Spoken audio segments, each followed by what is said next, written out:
Good morning, everyone. How are you this morning? Hope it's not so cold this morning as it was yesterday. I wonder if you're ready for day 8. Shall we have a quick look and see what's behind day 8?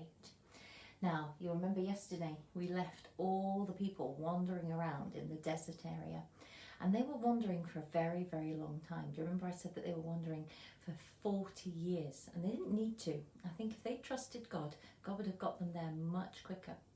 But lots of them had died by the time they got to this story. Now, number 8 is the story. Oh, it's a wall that's broken down. Can you see that? It's all crumbling. Now, I wonder if you can guess what story it is. Let's put a bit of context in, shall we, before we reveal the whole story. Back when they were wandering around, Moses had come to the new land that God wanted them to. So he sent 12 people in to see what it was like. And 2 of them, Joshua and Caleb, came back and said, wow, it's amazing.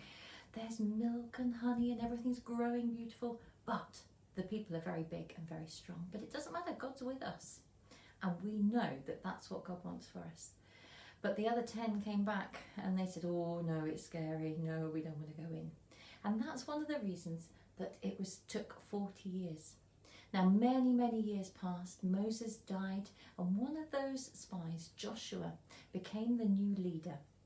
One of the ones that God trusted and could see that God was in the city and everything. And they got to this city called Jericho.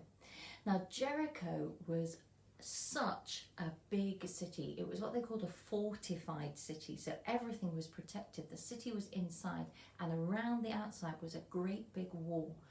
The wall was so thick and so wide you could stand on the top of it and look down and see who was outside your city. But it was so wide, people lived in the walls. And one of those people who lived in the walls was a lady called Rahab. Now, Joshua, I reckon he realised that it was a good idea to send in a couple of spies like he'd gone in all those years before. And he went in, he sent 2 spies this time. But the officials in Jericho heard about it and they started to chase him. Now, this lady, Rahab, she hid them. She hid the spies and said, oh no, they've gone already, they've gone that way. When actually they were just on her roof hiding. And through Joshua and through the 2 spies, God said, she said, how can I help? What can I do? And God allowed Rahab to stay safe. They said, you have protected us while we were here, and God will protect you when the next thing happens. And she was told to hang a piece of red cord outside of her window. And this is the bit of the story I love. Let's go on to the next bit. They had a plan. They needed to work out how to get into the city. It was really big. They couldn't go through the door. They couldn't go through the windows. There were armies inside. But God had a plan. God always has a plan. And he said, right, for 7 days, I want you to walk around the outside of the city just once. Get the priests to blow their horns and then go back to your camp. So they did that on the first day. All the people, all the old soldiers, everybody in there, they marched all the way around. And they did that the next day and the next and the next. And then on the 7th day, God said, now a little bit different this time. I want you to march 7 times. And after the 7 times, everybody shout. Well, that was a bit different, but they did it. They were trusting God. And remember, Joshua was their leader. And Joshua had been promised that God would never leave them and he would show them the way and what to do. And so they marched around 7 times, all the way around. And then at the end of the 7 times, they all shouted so loudly that the walls started to crumble and they fell down completely, all except one bit. Where Rahab lived, her bit of the wall was completely safe. And all of God's people were able to go into Jericho and start their new life in the new land that God had promised.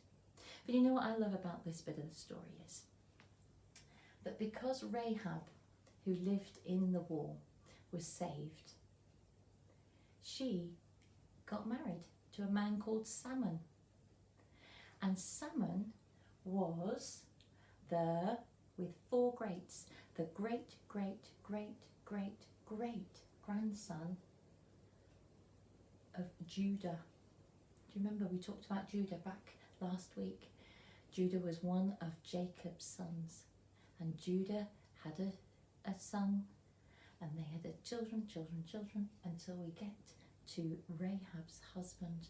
And that's really important for our line of where we're going to end up coming to Jesus. God had a plan. God knew all the way along. Do you remember I said he'd chosen his family and he wanted to keep his family? And there, in that situation, when it all looked bad, God had chosen a wife for one of Jacob and Judah's family. I love that you can trace that all the way through God's story. We'll find out tomorrow what's behind number 9. Have a great day, and I'll see you tomorrow. Bye-bye.